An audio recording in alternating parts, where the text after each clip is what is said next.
shut up, you listen to my monkey mouth. There's a companion when you got pun on the canoa route.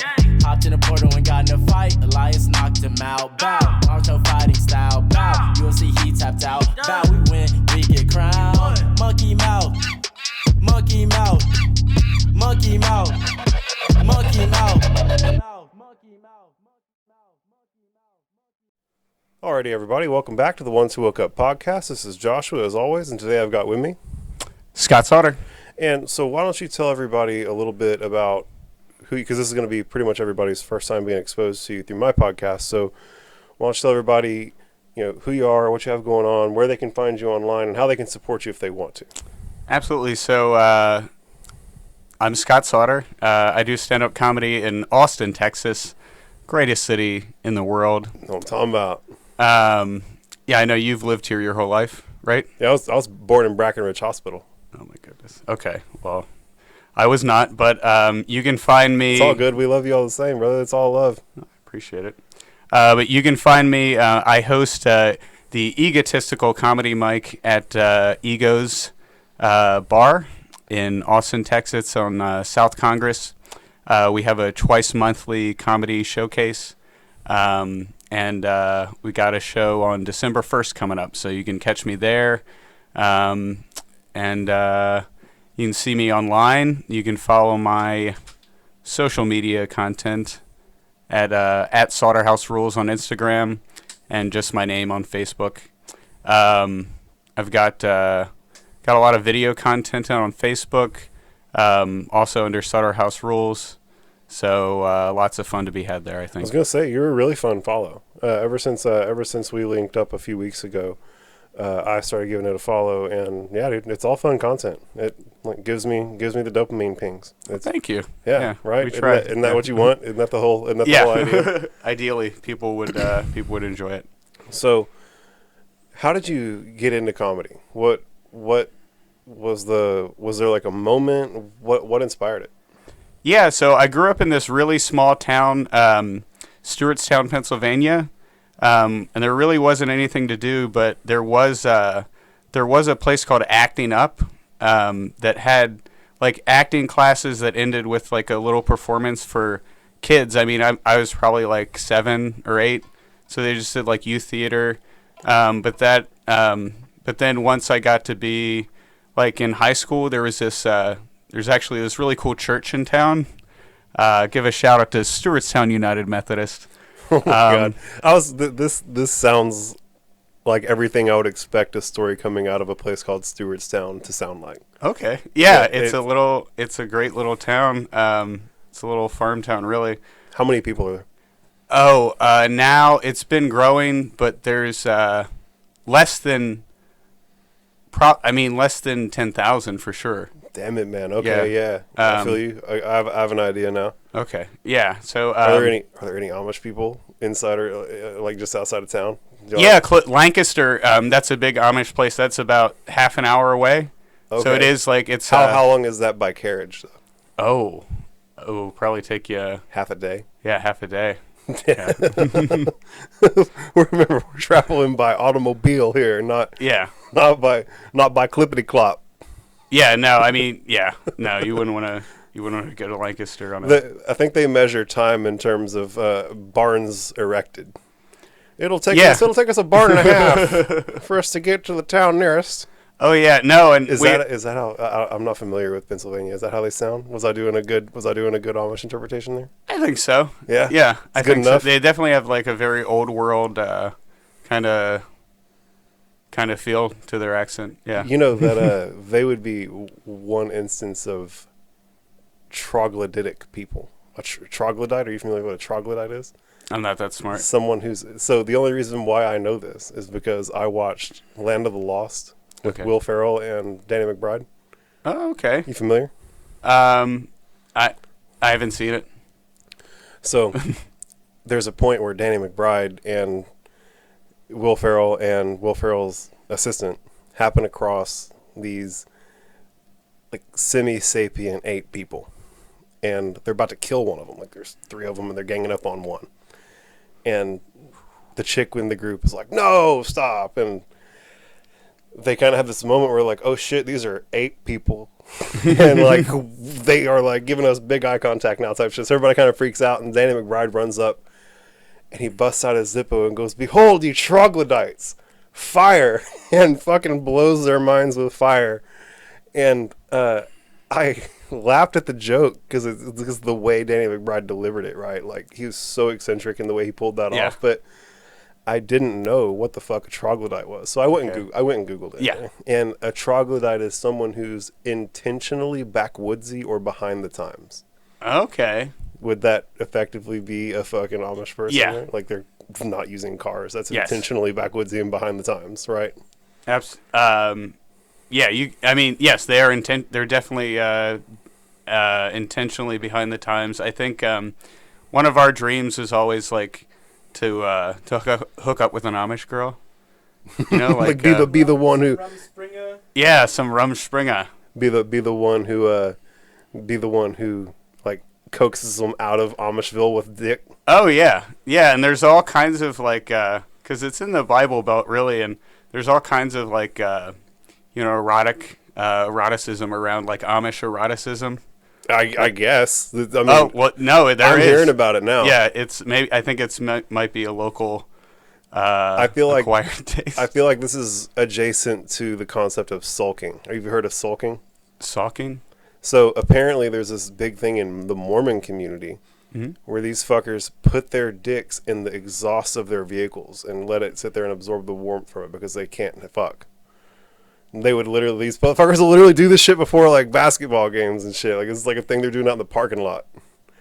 I saw an interview where some dickhead was doing a interview with a former basketball player from the Salt Lake City basketball team, the Jazz, and he was telling him that this definitely happened. Like, people definitely did that in the parking lot and then went and watched him play basketball.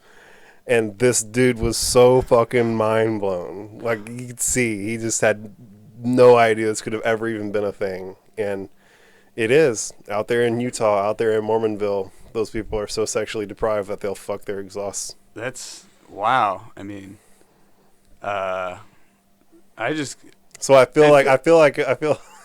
hate to compare Amish pussy to exhaust pipes. Yeah. But I feel that. Yeah. No, they would. I feel they'd definitely be better than a exhaust pipe. I think. You'd hope. Yeah. You'd hope. But damn. Unless it didn't. It never happened for me. Unless exhaust pipes are just where it's at, bruh. What if exhaust pipes are just truly the best fucking thing ever? What are the chances? Autoerotic. Wait, but autoerotic asphyxiation? The heat, the rattling, the metal, bruh. How's that? It sounds so god awful. Come on my face.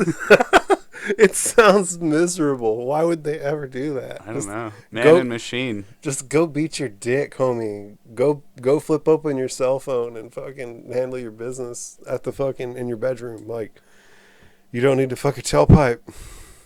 I feel like they could strike a balance between asphyxiation and sulking, right? Like, they could just do it in their garage. That's what that word means. Oh, is it? Did we just figure it out? I think you figured it out, yeah. Oh, shit. We just connected some dots on accident. This is how magic happens, bro. Just figured it out. Yeah, bro. Just like the closer you get to blacking out, it's like all right, that's enough. It's like just a little longer. Just let me just rest my head here on the fucking side of the car. Just... Oh, shit. I heard myself snoring. I gotta fucking stop before I die. Insanity. But so we digressed from what inspired you to get into comedy, and we were talking about how you were from next to Amishvillesville, Pennsylvania, and you were going to kiddie theater at the Methodist church. And then we just digressed. Oh, sure, yeah. So I went to the kiddie theater. Is called Acting Up, and then. But once I got into high school, there was this yearly musical at the Stewartstown United Methodist, and so they did a Broadway show every year, and it's actually a really big. They still do it. It's this guy Dave McDowell leads it. Okay. And he kind of inspired me to start doing comedy because he let us do this comedy group that sprung out of kids my age that were part of the summer theater there. So we started this this comedy club, and it was basically like we just did we did a end of the year production where it was just sketches. So it was sketch-based comedy, and I really loved SNL at the time. So that would be what got me into comedy. But I started doing comedy when I was 30. So now it's a big gap between those two. But so you've been carrying the love for it since you were a literal kid. Yeah, that's super dope. And so what changed here recently where you were just like, fuck it, I'm gonna go do it? Was it like COVID that forced it, or like what changed where you were able to go pursue it? What was the kind of catalyzing event here recently? Sure. So when I definitely part of it was moving here to Austin, and then I had taken just one class, like Improv 101 at what is now the Fallout Theater, and then everything like that shut down during the pandemic. And I kind of like from doing that one like Improv 101 class, I kind of realized that like this is fun, but this isn't what I wanted to do. Like I really want to do stand up, and I got into comedy podcasts like when I was in college, and it never kind of connected the dots. Like, wait a second, you're a huge comedy fan. Maybe you actually want to do this. And then I remember like during the pandemic, like everything is shut down. I was listening to Bill Burr's podcast, Which shout out to that guy being able to just talk for an hour. I know. I can't. That guy's a fucking animal. Just like an outright animal. So much respect to that guy. I mean, he has demons.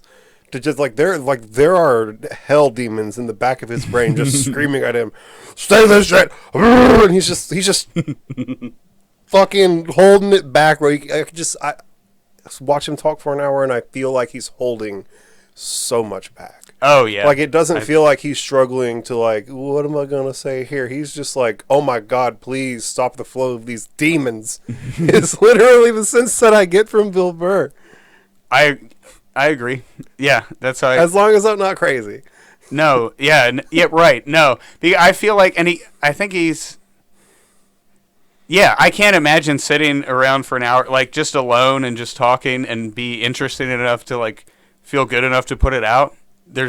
I do it. So I do a Naruto podcast. Oh, okay. And it's usually 30 minutes long, where I just sit there and talk about the episode of Naruto. But there's a synopsis, right? Like I'm going through what happened, right? And then I do the same thing for mixed martial arts. I do armchair mixed martial arts, and I do reviews and previews of all the numbered UFC events. And those are usually about 45 minutes to an hour long. I got to sit there and talk, and like, bro, your fucking throat will start hurting. Like, it is not an easy thing to do, even if you have a loose script, even if you have an architecture of where you want to go, and you're not just flowing for an hour, you're actually doing something that was pre-produced and had some effort put into it and forethought, right? Even that is really difficult. So for you to just go in there and off the cuff just talk insanity for a fucking hour is beyond wild to me. Oh yeah. No, it's a skill set we don't all have. Until the birth of the internet, I don't even know if you consider that a skill set. That's like a detriment set for a human being to just be like Bill Burr. No way he excels at anything other than talking shit for a living. What does he do? What do you do with that? Are you like a fucking foreman on a job site just berating apprentices? Like, is that what Bill Burr would be doing in another lifetime? He'd just be a fucking dictator in the back of the busiest post office on the planet, just barking orders at Vietnamese postal workers. Like, what would Bill Burr do if he wasn't talking shit in front of cameras for a living? I love that they're Vietnamese. Oh, bro, if you think that the United States isn't down to fucking export their human resource, you are insane. Okay. Yeah, that's like a tried and true American thing. If you think that they won't import cheap labor, you're crazy. You think the big distribution centers at the USPS don't have some cheap labor in the back? I'm gonna tell you right now, I don't trust the government as far as I can throw it. If they can Right. cut a corner and save a nickel and line their own pocket, they're fucking doing it. If that means Vietnamese children, that means Vietnamese children. The government don't give a fuck, bruh. Yeah, they don't give a goddamn. The government's the worst. But you were watching the Bill Burr podcast during the pandemic. Yeah, and he kind of told the story about... Goddamn, how do we... I'm sorry. I don't mean to keep interrupting your thing. Not at all. It's going to be 30 minutes into the podcast, and we're going to get the first question answered. But let's go. Watching the Bill Burr, and he told the story about how he kind of connected the dots in his own life, and he was like, wait a second, all I do is get off work and watch these comedy specials, and I won't stop talking about them. Maybe this is something I want to do. And so that was like, when I heard that, I was like, oh yeah, like what am I doing? It's like, oh shit, he was low-key obsessed with it because it's what he really wanted to do. You were low-key obsessed with it because it's what you really wanted to do. Yeah. So then I just kind of pledged that as soon as any club opened, as soon as any open mic was happening, that I'd go and do it. And then Fuck yeah. Yeah. And my first one was at the Lucky Duck. And it was back when because they were like the first mic that got started back up during the pandemic, I think, in Austin. I would be totally unfamiliar. Okay. Yeah, it seems like it to me, at least like from the outside at the time, like, and then looking in and going there. I mean, you were trying to find mics, and that was the first one you found. So there we go. You were the guy Yeah. with your nose to the ground. So you know who the first mic was. Yeah, there's this guy, Marty. Marty was the host of that mic back then, and that guy was really fun. I remember like just meeting him for the first time because I asked at the bar. I got there like half an hour I think before sign up like was supposed to be, and I asked the bartender like, I'm here for the open mic. Who do I ask to sign up? And they were like, oh, you got to talk to Marty. And I was like, oh. And then they pointed him out, and I remember just being super nice and asking me like, oh, and him like making me feel comfortable. That was my first time. So I don't know what happened to that guy, but shout out to Marty. Hey, he's still out there probably tracking it down, doing his thing. You know what I'm saying? He's either still doing comedy or not. There's like, I'd say it's like a 50-50 either way. 50-50 for sure. That's how it's like, just like everything in life. Mm-hmm. But so the first time you did it, how'd it go? So I remember it was like this time of year, and or maybe it was the other end of the year, but I remember it was cold whenever it was, and so I remember I got up really late. Like the mic started at 8, and it was like 11:30 when I got up. So I'd just been sitting there and like being nervous the whole time, like the closer it got. Oh my God. And I had to wait like 3.5 hours. The anticipation just kept mounting. The suspense got crazier and crazier. It was this time of year. Yeah, because it's been almost 2 years now. Yeah. And so it went all right. You went up there. You don't feel like you bombed, or it went okay. Oh, I got a couple laughs, and there were only like 5. It was like 2 people after me, so it was mostly empty. Like it had been completely full all night, like up until like an hour before I went on. It had been really packed, and then everyone just kind of trickled out. It was like a Wednesday night, and then there were like 7 or 8 comedians left, and Marty. And so I remember like a couple comedians laughing during the set, and that was enough for me, because I was like, well, I made the comedians laugh because that's the only people left, and to me that was like better than a schmuck. It's like someone who knows what's funny. Yeah. Right? It's like a qualified laugh. Mm-hmm. Fuck yeah, man. So you have been inspired to do comedy since you were a kiddo. You found your inspiration during the pandemic. Bill Burr kind of helped you connect the dots and following seeing the way he connected his dots. And then you vowed to do the first open mic that you could, and you went to the Lucky Duck and more or less nailed it for a first timer. And you've been off to the races. That's how it started. That's fucking dope, bro. Yeah. What an origin story, man. That's a I'll drink to that. That's a good time. Can't believe that's sticky. You need to clean that, bro. That's fucking gross for that. It's shout out to Hi Tonight Show, Victor Martinez at the Creek in the Cave. Man, that guy's funny as shit. I had a fun time with him. Good fun Oh guy. yeah, no, me too. I saw that one. The episode of this podcast.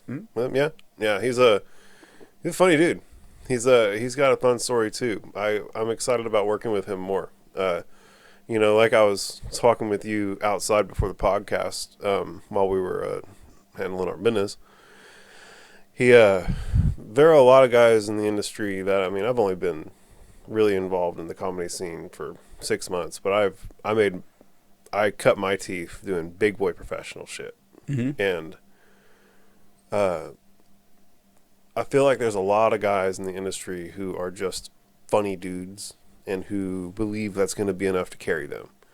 And I don't think that's enough. Not in the Shark Tank that is the comedy scene, right? Like there's so many people. Not in Austin. Yeah, there's so many people. There's so many places. people who've flooded here. Right. Ever since Joe and several of the other big comedians came here, it's insane. Joe List. Excuse me? Joe List? No, Joe Rogan. Whenever Joe Rogan moved to town. That's whenever a lot of the people came to town. Really? Yeah. Oh, yeah. Absolutely. I know. You fucking dork. Yeah, I see what you're doing now. I'm sorry. This shit went over my head. I'm bad at jokes. That's why I'm not a comedian. I try to be a comedian. For the sake of the podcast, I'm a comedian. These are all jokes, right? Now you can't sue me. I'm making jokes. But it was a bad joke on my part, anyway. It's okay. So Fuck it. No one ever said they all had to be bangers, bro. Like you gotta have some contrasts, right? No, everyone has to like me. That's fair. I listen. I don't think that I don't know if most people like me or not. I just do me as hard as I can, and whatever. Like, cause I just try. It's hard enough for me to like me. You know what I'm saying? Yeah. So I just try real hard to like focus on me and make it so that I like myself. As long as I'm there, then shit's chill. Yeah. No. Yeah. I just like to. I like to try to focus on. When I'm writing jokes and stuff, I just try to focus on some experiences that are unique to me, and so that way, like, funny or not, like hilarious or not, still like they're true to me, and it feels it feels cathartic to be able to laugh about things that have happened to you or whatever. Bro, laughter is medicine. Make no mistake about it. If you can laugh to heal your trauma, that's tops as it gets. Yeah. And relating back to what I was saying earlier, because I'm kind of high, I kind of forgot what I was saying. But whenever I was saying the guys who are just funny, and that how that ain't going to carry them, you got to be a like media industry professional who is a comedian. You know what I'm saying? You got to be able to, at the bare minimum, be responsive to other professionals. And be where you say you're going to be, right? Like, be punctual, don't overpromise, deliver on the things that you say you're going to do, and be consistent. So I think that if you can do that, you're there. Oh yeah, that's the biggest thing for me. I feel like setting up shows, like the easiest thing to do is underpromise and overdeliver. The worst, right? That's the easiest thing to do. The worst possible thing is to promise this big, fancy whatever. Everyone's naming lights. Yeah, and then you can't do that, or you don't do it. Yeah, bro, you've got it. You've got it down. Under promise, over deliver. That's the exceed expectations. You know what I'm saying? But I think that a lot of people, because it's so competitive out there, they feel like they have to promise the world to differentiate themselves from the competition. You know what I'm saying? Oh yeah, but in real life. And a lot of people try and do that, but in real life, people who own the places can see through like big bullshit typically. And right. They want someone who can actually deliver on what they're saying they're going to be delivered on. You know what I'm saying? It's just very straightforward. Everybody wants that. Everybody wants a conservative bet at the end of the day on the business side of things. And then like for me, I started out saying like I host this egotistical comedy mic at Ego's Bar. South Congress in Austin twice a month. Come on out. But before I even get the plug in, bruh. But before Proud of you, bro. Media industry professional, know what I'm talking about. But before I even approached Egos, I started this thing back in, I think it was April, called the Lazy Sunday Mic. And it was just this outdoor open mic with one feature. I called them the headliner because they were the headliner that were booked. And it was once a week on Sundays. It was outside in Silker. And then, I'd make a different poster every week. And I got to use, but anyway, I had a lot of fun doing that. And then after doing that for like 6 months, and I had a lot of fun, and it seemed like everyone involved had a lot of fun. And there was a good turnout that it was time to try to see if we could get a real venue. Yeah. So far so good. So the running the egotistical mic is actually a parlay from the Lazy Sunday mic. More or less, like you wanted to divert that attention that you were putting into the Lazy Sunday thing into doing a show at an actual venue. Yeah, at an actual venue, and it's too cold right now. And at the time we started it at Egos, it was still too hot. Like we had to kind of take a break because usually there's a ton of people out in Zilker Park, but at certain points in August. It gets so hot. It's so hot that there's there's no one out in the park that we can bring into the show. And then B, people, not everyone likes to perform, in 100+ degree heat. Yeah. Yeah. I mean, I know if I was doing stand-up and you wanted me to bake in the sun for a 7-minute set, I wouldn't do it. I'd be like, nah, no thanks, bro.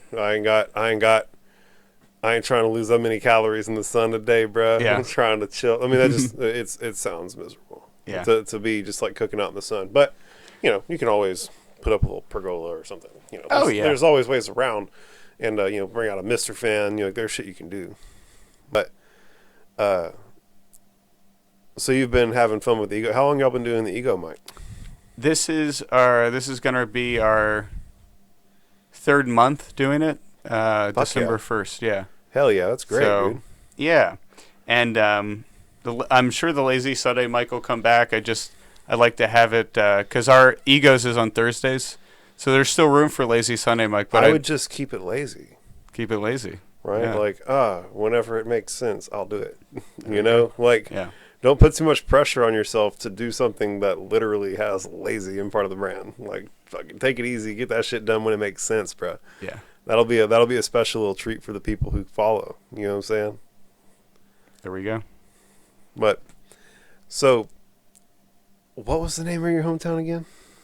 Oh, Stewartstown, Pennsylvania. Shout out to the 717. Do you have a weed dealer out there? Did you used to buy weed in that town? Or did you start smoking weed after you left? Let's see. After I left, really. Because I didn't have a dealer there when I was in high school there, no. Damn, that's not until, yeah. It was too small, too kosher, bro. The guys like me hadn't infested the fucking... Not yet. The purity of the city. So, what do you think the highest you ever got was on anything? Oh, man. Let's see. The highest I ever got was on... I think it was on just weed edibles. Man, many people answer that way.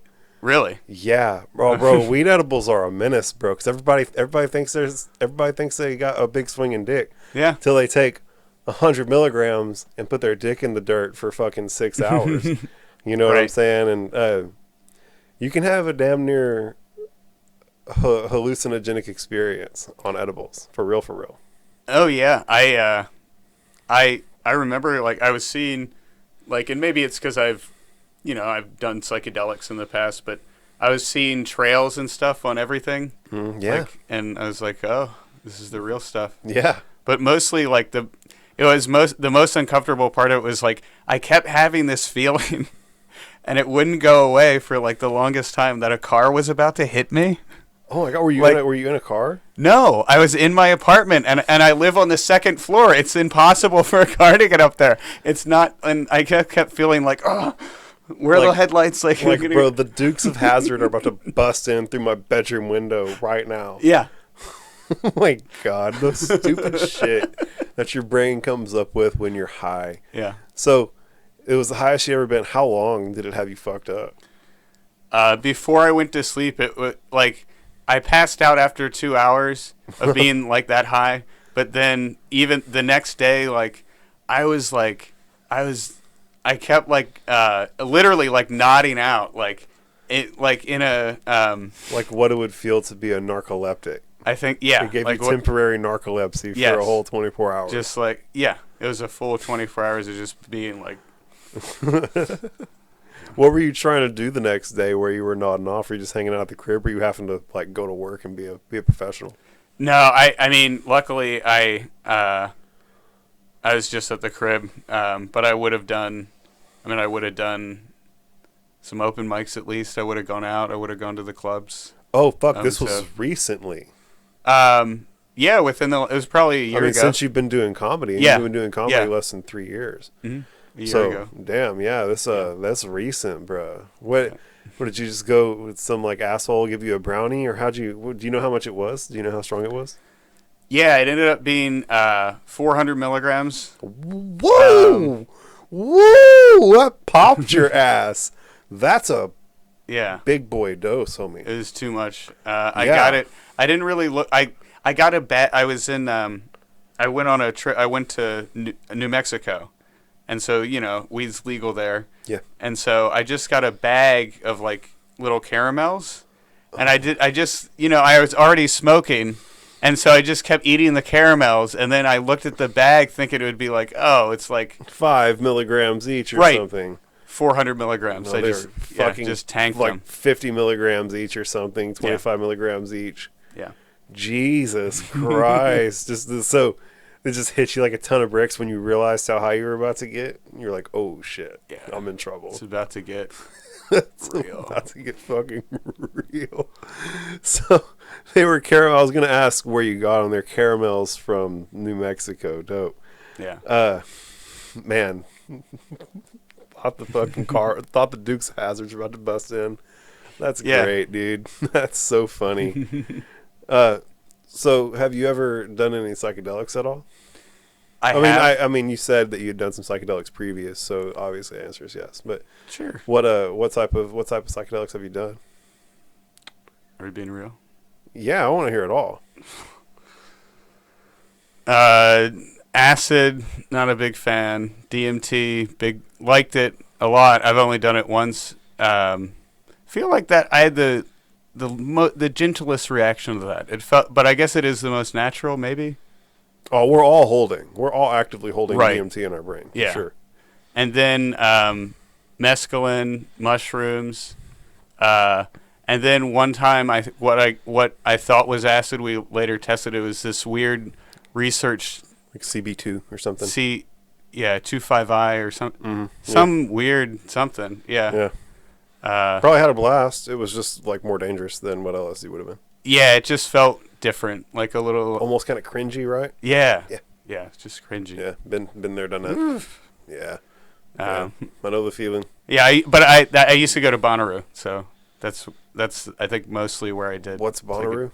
Bonnaroo, So Bonnaroo is this music festival in Tennessee, and it used to be cool. Now it's just like an EDM festival, but it used to be like Woodstock. I mean, it used to just be like this big like jam bands. Like Fish would often like have 2 nights of shows, or like and there were a lot of different types of bands. Like it's just a 3-day music festival like in Tennessee. But it was a real dope, beautiful one with a good vibe. Yeah, beautiful vibe used to be. Now I haven't been in 10 years. Damn. Yeah. That sucks. But that's life, money gets involved, profit gets involved. It's like Burning Man now, Now you go out there and like the dude next to you is like a Google executive, like fuck off. You bought $5,000 pass to get out here. Fuck off. I guess like I could probably I could probably do. I had never been able to really afford to get out to Burning Man because I grew up in Pennsylvania. Sure. So, but now that it's like a full-on cross-country trip. Yeah. Now that I'm closer, and I probably could figure, probably go. But now, like, you're telling me, and other, people have said, like, it's just not what it was. I mean, you can go out there. My thing is, it's all still beautiful. There's still neat shit happening. Yeah. Don't go in there with preconceived notions. Go in there and appreciate the moment for what it is and enjoy yourself to the fullest of your ability. Whether it's meets the expectations of the idea of what you thought it used to be or not shouldn't dictate whether or not you're going to have a good time. So just go enjoy yourself. All right. So I'll think about it. Yeah. I mean, if you want to go give it a try, like the worst case scenario is you don't enjoy yourself. You know Yeah, what I'm I saying? just like the whole thing is I have to be an art maker to go. I mean, you do comedy. Can I didn't think about that. I could be the exhibit. Right? You could just stand there with your dick out and talk shit about people as they walk by. Hey. I would literally point my dick at people and be like, that person right there has a funny leg. Just like... I'd probably like grab men's penises and just be like, you two. Just tickle dudes' assholes as they walk by. Find the dudes who are still wearing like bulletproof coffee shirts. The guys who are like Chads out there and just fuck with their sexuality. Make them feel make them question everything. Make them question. Just the entire time, Yeah. Oh, when it, Yeah, keep okay. getting people. That's he perfect. got me. He almost got me, and you almost got me. Well, you just lost the game. No, I'm talking about. But so you said you did mescaline. Yeah. So was that synthesized chemical mescaline, or was that peyote type shit? I was in college. I'm trying to remember. I don't remember what form it was in. I think it was. What's the difference between the?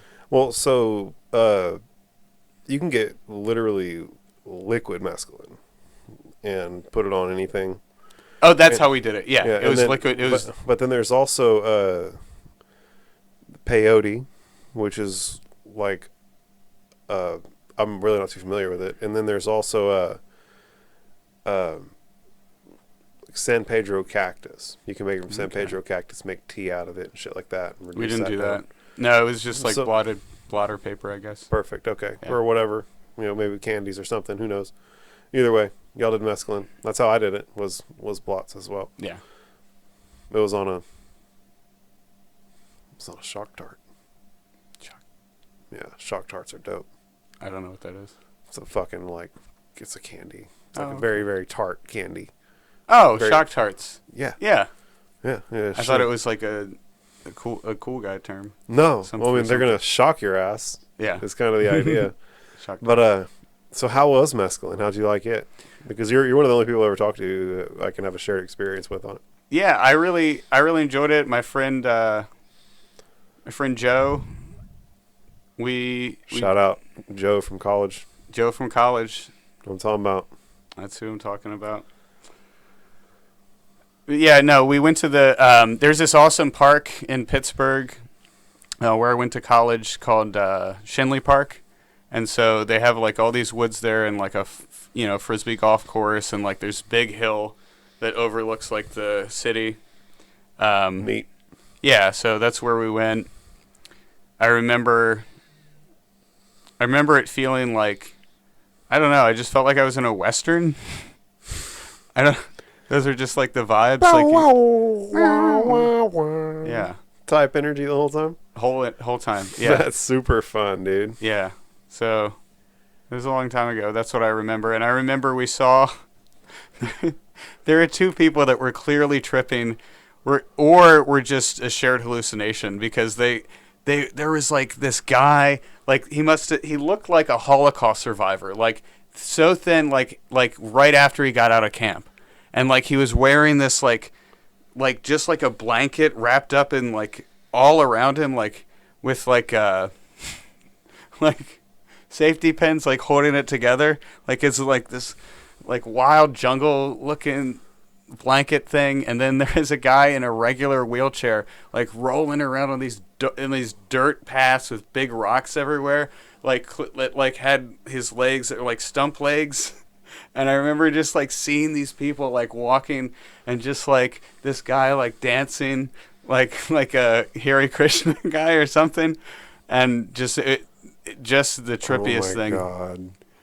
There's a couple old wizards passed by while you were high on Yeah, they mescaline. were either real or not, but they They were some- real, and they knew what was going on. We're all one. They knew. They were Yeah. like, ooh, this guy. Ooh, walking by with this fucking wizard cloak on Yeah. and stumps. Yeah. God damn. It's like the dude who was rocking the wheelchair up the rock path knew damn good and well that he could have made it on the side without going through the rock path. He was just going to go and fight over the rocks just to fuck with you. Literally just to Right. fuck with you. Yeah. So I did mescaline. Took a pretty high dose of it. Okay. And did it out at my buddy's house who lives out in the country, and it was the 4th of July. Ooh. Yeah. Sounds like a good day to do it. Well, and so we were out in the country, and so all the farmers around were popping fireworks. So it was literally fireworks every direction that I looked. Yeah. It was just everywhere. It was so dope. So dope after a while. But everybody was getting shit-faced drunk and Okay. doing all the drugs. All I mean, I guess the people who party pretty hard. Yeah. And they were partying pretty hard, and I was the only one who was there high on a psychedelic. Okay. Which I'm a seasoned psychonaut, so it didn't bother me. Right. You know, wasn't like, oh my god, weird drunk energy. It was, y'all are fucking stupid. Like it was, y'all are having a blast. Whatever. Like, just don't Right. spill alcohol on me. It can be hard sometimes, though. Do you think so? To be around people and alcohol when you're just like on a psychedelic? Have you ever? Yeah, I mean, I did it. I've done it a few times. Yeah. No, it doesn't bother me. They're just Oh, okay. they're just trying their very best to enjoy themselves. That makes okay. You know, That like makes it's a sense. beautiful thing for me. It's always like, oh, look at, they're having a good time. Yeah. Now, if I were at the bar surrounded by 18 to 24-year-old guys who were looking to either fight or fuck, that would be a whole different vibe, right? Right. Big, scary energies all over the place. But around people who I've known for my whole life. You know what I'm saying? Yeah. A group of 20 people or less out in the country, it was total safety. Even like after a while, people figure see my eyeballs were fucking saucer plates. So several of them wound up figuring out I was high. Yeah. And everyone just respected it. No one walked up and was like, no one gave me a hard time. No one tried to fuck with me. No one, it was Right. chill, around people who know what it's like to be high on a high dose of psychedelics, and they were all very respectful of it, and I was able to have a really beautiful trip. It was fucking awesome. At one point, one of the fields wound up catching on fire from the fireworks, and a fire truck came out and put it out, and several cops came out, and so there were still fireworks going off, and there were cops out in the field and fire trucks out in the field with the lights going. So it was just light show on the ground, light show in the sky, light show in my mind. It was dope. Dope ass experience. Highly recommend laying in the middle of a field watching fireworks high on mescaline. 10 out of 10. Pun 10 out of recommends. Yeah. Okay. I might. You never know. It could happen to me.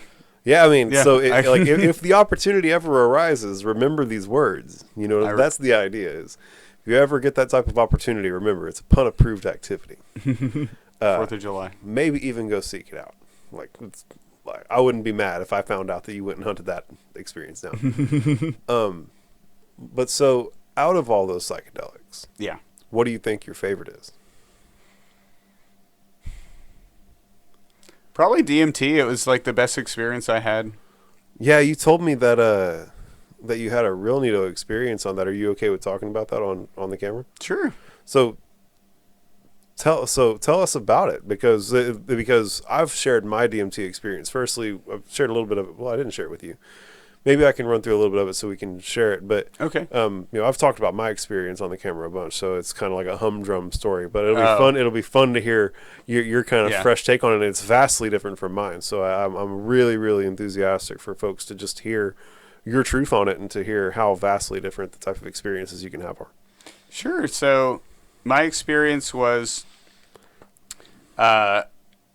sitting down to smoke. Essentially, I exit, closed eyes, completely exit like my body, and I end up at this dance, like in some different universe with my high school ex-girlfriend. And so then wild. it's just like a band playing, and then we danced one dance, and then like we kissed goodbye, and just everything faded away, and that was it. I came back, I was just sitting on the couch. That's so fucking wild, bro. Yeah. That is so much more, like, I feel like that's so much more psychedelic than anything I've ever gone through. That's such a trip. So, Oh, wow. was the environment that you were in psychedelic, or was it as here now as here now? It felt like here now. It Like fe- that was like afterwards what made it really trippy for me was that like It's not like you were in a room made out of geometry. You No. were in some fucking high school some high school gymnasium. yeah. Fucking So wild, that was, bro. Yeah. That was definitely the wildest cuz I forgot I have done salvia. Oh, that shit is that shit is monkey balls. There's no telling what the fuck's gonna happen. It's just I've done it a few times, and every time my experiences are vary so widely. right. But so It was legal when I did it. I haven't. yeah, it was legal when I like- did it too. Yeah. So It was I'm like glad- a chill thing. Like, go get it from the Planet Cake, no problem. Get the strongest stuff. Yeah, have fun. So Blow your what brains happened? out. What happened to you on your salvia trip? Oh, Or when you did it, and it might not have been a trip, but like what happened Yeah. when you did it? I did it at my friend's house. The whole room was made out of Legos. Like everything was just like My Legos. God, bro, you're not the only person who's told me that. I have a buddy who tried Thank God. I had a Thank God. I had a buddy who tried to run through the wall because he thought it was made out of Legos. He thought that he could bust through it like fucking Juggernaut. That's hilarious. It happened. Well, I wasn't there, but according to him, that happened. I take him for his word. That's an embarrassing thing to I admit wonder about if myself. like I wouldn't lie about something like that. no, if I were wouldn't. him. No, like fucking Mr. Kool-Aid, whatever. Yeah, The Kool-Aid Man exactly. jumping through the wall. Exactly that type of energy, bro. Literally thought that he was gonna bust through it and turn it into blocks. I did it, and I was on this big red couch, and bro, the floor in front of me turned into a chasm, and the way that it wasn't like the floor cut off, it was like reality stretched, bro. And I was terrified to let my feet touch the ground because I didn't want my feet to get caught in that area of the room that was stretching. Oh my God. Like I felt like if I reached a stick out and touched it, it would move down into the infinity with it, because you could see where the floor was stretched, and it just stretched until it just was just black. Like you just see like pure black down there.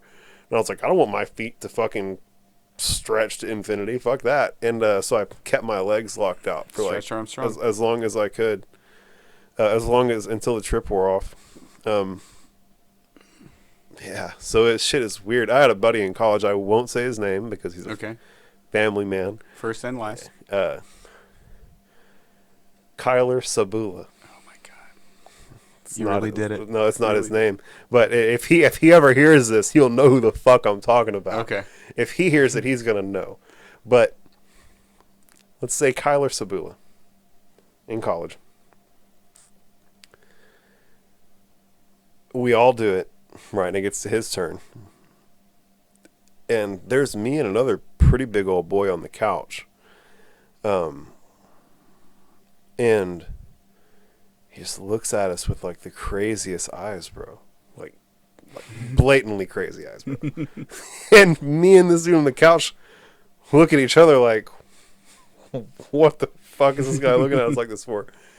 And we kind of go to address him. Like you could see we both kind of like, what's going on here? Yeah. And the moment we do that, this motherfucker hops up, rips his shirt off, and runs into the parking lot. Oh my God. Yeah. And we literally, he's a skinny little dude. No one can catch him. Just out in the parking lot for way too long, bro. He finally comes back and just sits down and starts playing video games next to me. Oh my God. Like nothing happened. And after a couple minutes, I like paused the game. I'm like, bro, what the fuck just happened? And he told me, Scouts honor. I wasn't in the Scouts. But he told me that he believed that he was on an alien game show. This whole planet was put together so that it's like an elaborate game show. And he's the fool who's unawarely the center of the whole show. And he thought that it had gotten to the point of the whole show, and the point of the whole show was to see if me and the guy on the couch could kill him. Yeah. Oh my god. Yeah, dude. he thought that the whole point of the show was to see if he could survive that test right there. And he was like, I'm getting the fuck out of here. And got the fuck out of there.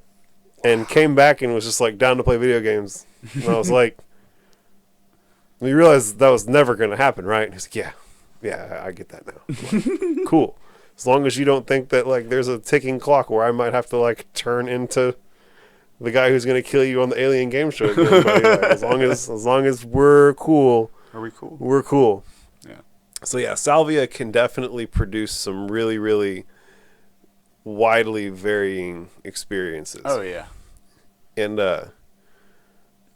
my DMT trip, I had already had hellacious experiences on LSD. I'd taken like 8 or 10 tabs in silent darkness and meditated in my bedroom type shit. Had my heart waiting against the feather of truth in the hall of Anubis type shit. Oh my god. I went to the furthest end of the spectrum.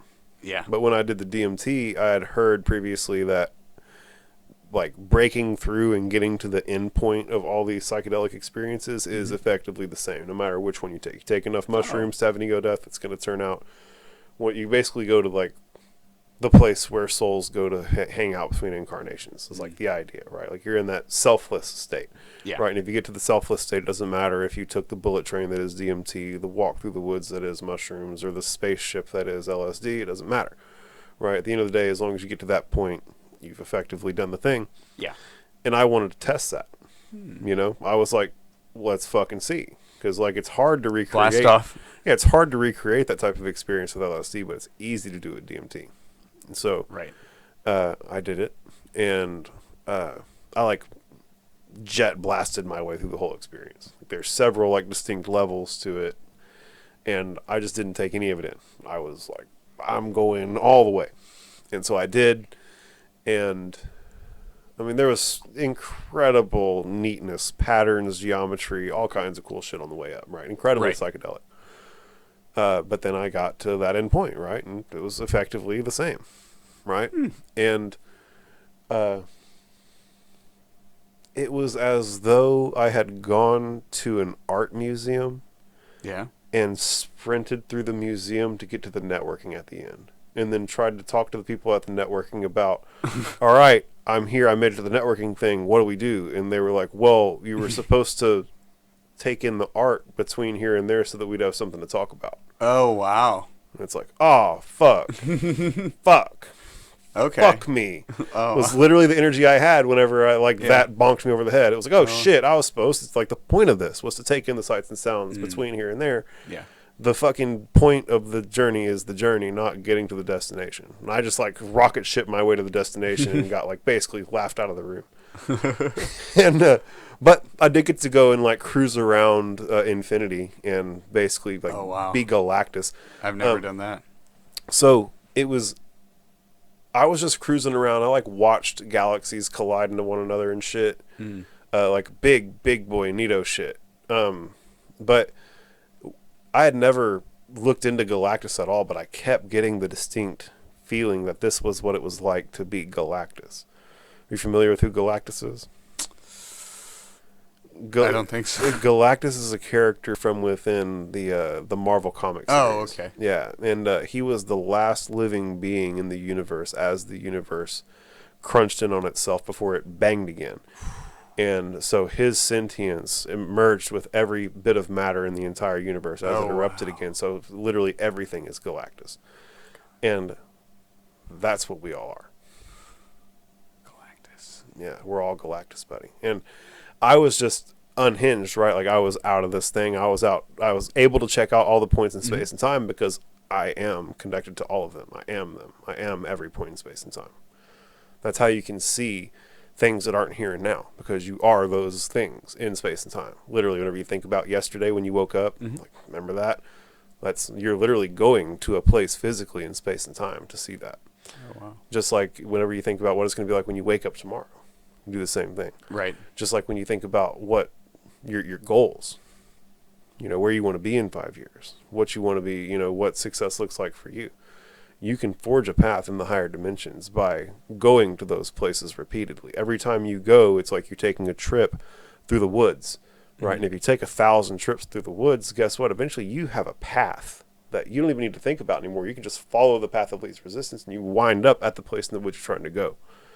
You can do the same thing, and you're in the fifth dimension with your intention, and by putting yourself in places in space and time where you want to be. How about this? Lucid dreaming.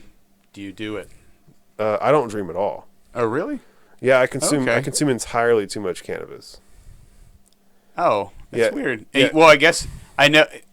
So it negatively, because I use a lot of that. Yeah. But consuming too much of it can negatively affect your ability to actually get into the REM sleep cycle. Oh, so I basically get no REM sleep at all. Okay. And I also have sleep apnea, and so I wake up and then I'm not getting REM sleep, so I just don't dream much at all. Gotcha. But when I do dream, they stick with me. There you go. And I remember the last dream that I had. And it was about 3 years ago. And maybe. Frank. It was not involved with Anne Frank whatsoever. Okay. But go on. I was an ankylosaur. Oh, okay. Are you familiar with what an ankylosaur is? It's a dinosaur? It is. Okay. I don't know. It's imagine like a big dinosaur armadillo. Yeah, it has like a protective shell. It has a big rock tail that'll knock shit out of shit. Oh, That's like the from Jurassic Park. Or I was thinking of the cartoon movie. Is it The Land Before Time? Yeah, that's There's an ankylosaur. Anky, the ankylosaur, bro. Yeah, the little one. Yeah, it's Anky. Okay. It's Anky, short for ankylosaur. Yeah. That was a great movie. It's been so sad, traumatized me as a child. Yeah, they fucked us up with some of those movies, low key. But bro, I was distinctly an ankylosaur. Lived a whole life. Yeah. Lived a whole life as an ankylosaur. Oh my god. And it got to the point where it was like a really, really abnormally long dry season. And in the life of your... Yeah. Yeah. Yeah. And it had gotten to the point where I was dying of thirst. I could feel it. Yeah. And I had just been praying for rain because I didn't want to go to the watering hole because no holds barred. The motherfucking predators know to hunt at the watering hole. There's no watering hole truce. Matter of fact, there's crocodiles that hunt you from within the watering hole. Oh my god. And here's the deal: is that those crocodiles don't fucking die during the wet season. They're built for that shit. They just hang out in the mud and kill shit as they try and get to the water. That's all they do.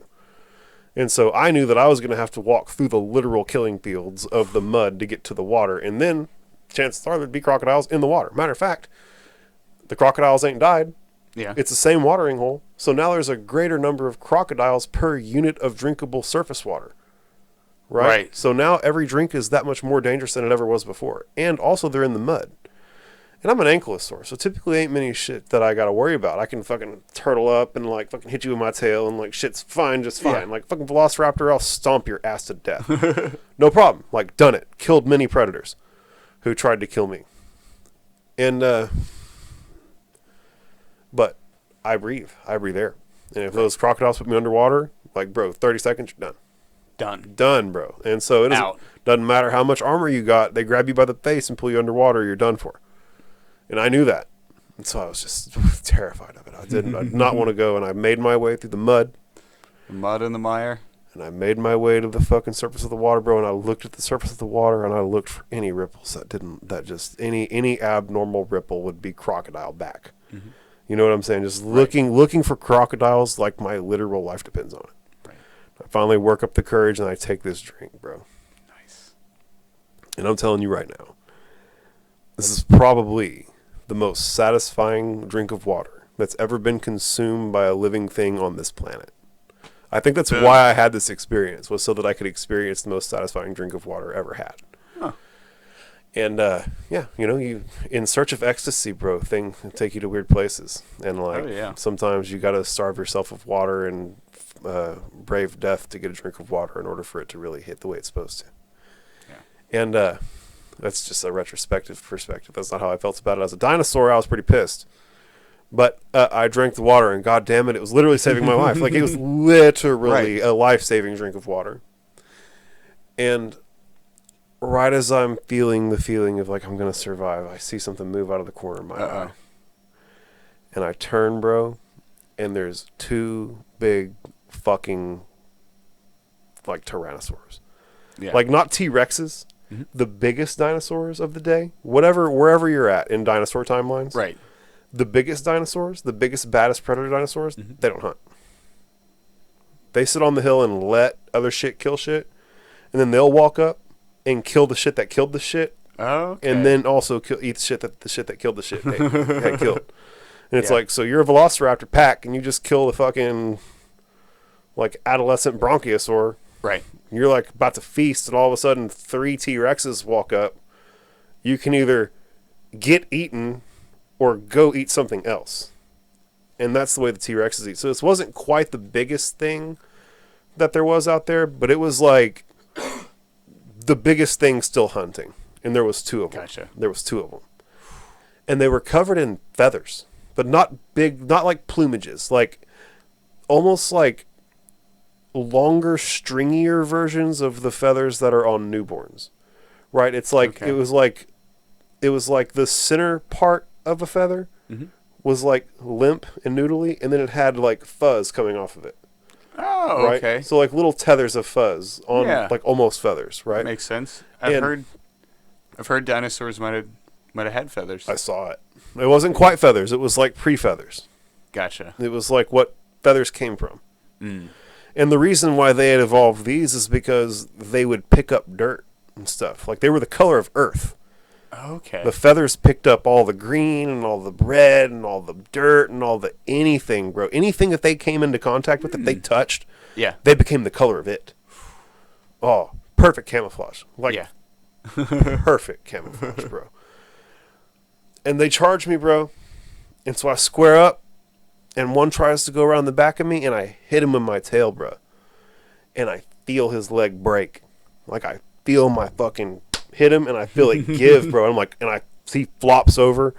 He's done. Like, they're bipedal, right? Like, there's no, like, I'm gonna get up here. Like, he's fucked. Like, he's croc food. He's done for. Done for right there. I knew he was dead. And right as I felt the sensation of victory, I felt the feeling of the other one's jaws clamp down on top of my head, and it twisted until I woke up in my bedroom. Got my fucking ass, bro. But you got the drink of water, and I got one of them. And you got one of them. Went out on my shield, bro. Like, I went to Valhalla in that playthrough for show. Yeah. Like, went down fighting. Went and braved, like, instead of dying in a corner of thirst, right, I went and got the drink. And then instead of just letting them get me, I went and got one of them. Like, it was, did them with it. Did the whole thing. Yeah. But so that's my most recent dream that I had. And that was maybe 3 years ago. And I remember it that vividly. When I have them, I remember them that vividly. They like don't melt away. They stick pretty fucking hard. Right. These are a memory. Right. It's like it actually happened. Yeah, like I can go there. I remember, bro. Like I remember the feeling of dinosaur claws chomping on my head, like closing down and twisting. I remember the feeling. It really wasn't as painful as you'd think. It was like, pressure. Oh, weird direction. Oh, I'm in my bedroom. Right. You know, it was like they're killing machines. It was like it got me. Right. Period. Gotcha. In the story. So what's the coolest dream that you remember, like as of recent or of all time? Like, I want to hear a fun dream story. Sure, a fun dream. Let me think. Well, there's this. Yes, because this was a recent one. So I had this dream. Where is that the comedy festival Skankfest?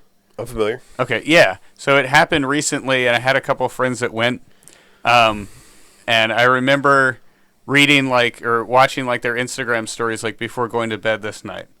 So I had this dream where I was at Skankfest, but it was in San Francisco, and I have this vivid memory of smoking a blunt with my friend Doug and Bert Kreischer, and the conversations have faded, but it was just like you and me sitting here now. Yeah, that level vivid. Yeah, it was I guess a month ago or so. So I really do believe that the universe is infinite, and there's nothing that can enter your mind's eye. If you can see it, that exists matter of factly somewhere within the realm of infinite. It can't not. It's infinite. And so I believe that a lot of times whenever we're dreaming, we're just slipping into slightly variated forms of ourselves, right? Yeah. And you literally dreamt the experience of where you did that. You know what I'm saying? I think that's a real thing. I think it's a real thing that happens somewhere. Maybe not necessarily in this playthrough, but in one of the adjacent realities where Skankfest happens in San Francisco, and where you fucking found yourself in San Francisco instead of Austin, right? That version of reality, that exists somewhere. It definitely does. You were able to see it. You know? Yeah, I've been to San Francisco a couple of times, so it was cool because we were walking around a lot before we went back to this hotel room to smoke, and so all the landscapes were true to just you had beckonable memories. Right. You were able to put yourself in that place. Right. That's so dope. Yeah, it was interesting. Shout out Bert Kreischer, smoking a dream blunt with Bert Kreischer. Yeah. What a way to end the podcast, man. Smoking a dream blunt with Bert Kreischer. If I ever smoke a blunt with Bert Kreischer, I'm going to refer to it as a dream blunt from now on. Boom. But at any rate, we're going to wrap it up there. Go ahead and let everybody who was tuned in hear one more time about who you are, where they can find you online, where they can find you out there in the real world, and how they can support you on both. Sure. Scott Sauter, Instagram handle at Sauterhouse Rules, Facebook Sauterhouse Rules or Scott Sauter. And you can come see me at Egos December 1st. I'll be hosting the Egotistical Comedy Night. We got Ryer Cameraman, and we also got another headliner for you, Lauren Jameson. So we will see you there. Y'all heard it here. Everybody, thank you so much for tuning in. I appreciate y'all so much. We'll catch you next time. Peace. Monkey mouth, monkey mouth, monkey mouth.